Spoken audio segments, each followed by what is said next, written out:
when we moved away from the teaching career and I began to look at other things and look at other opportunities, I just kept writing.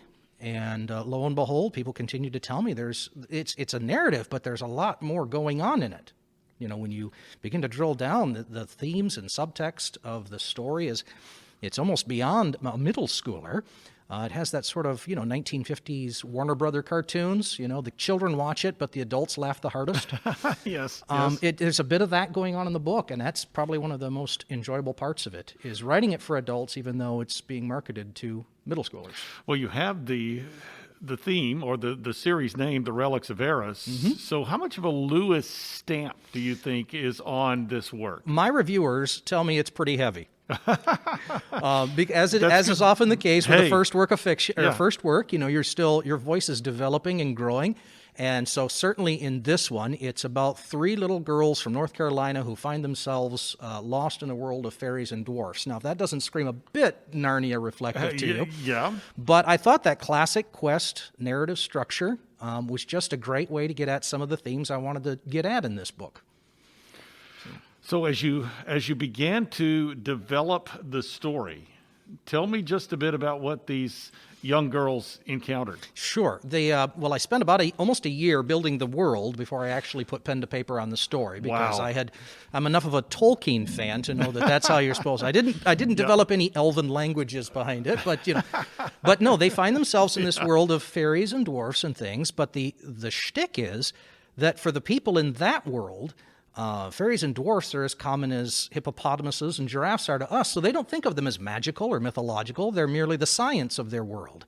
So while these girls are thinking magic and mythology, everyone in that world it's merely science. And so as they go on this quest trying to find their way home, they're challenged to ask questions surrounding belief and evidence and what constitutes good evidence. Who's speaking truth?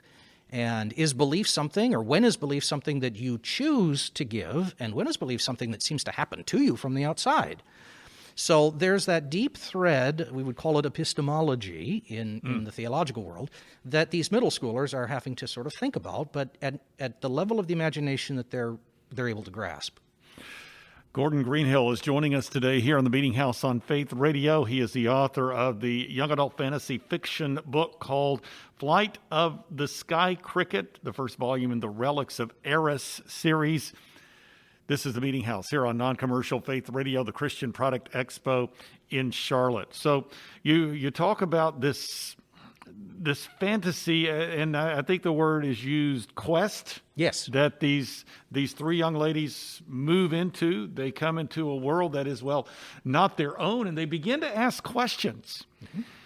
And when you were talking about that, the 2 words critical thinking came to mind. So it sounds like to me that these characters are engaging in something that, young people should be doing and should be encouraged to do in their lives, and that is to ask good questions and implement some critical thinking skills, and for Christian young people, really trying to apply a Christian worldview perspective. But the questions kept coming. But did the answers come as well in this book? Well, and that's the thing, is they listen to the various characters. There's the priests of the old monotheism that's well out of fashion. There's the pious knight who's a kind of a polytheist, and there's the mad scientist in his flying boat who doesn't believe anything his eyes can't see. They find themselves lost in the middle of it on the quest, and the quest is going to reveal whether or not what all of these people are talking about really exists or not.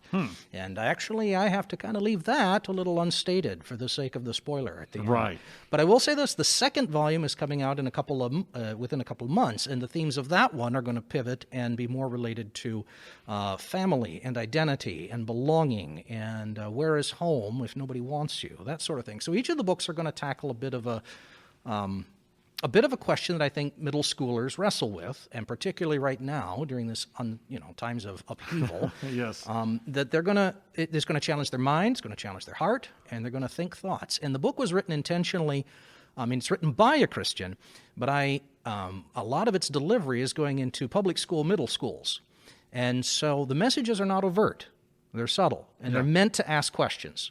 And so I hope that audiences from a wide variety of backgrounds, religious and even non-religious, will pick it up and begin to ask these questions.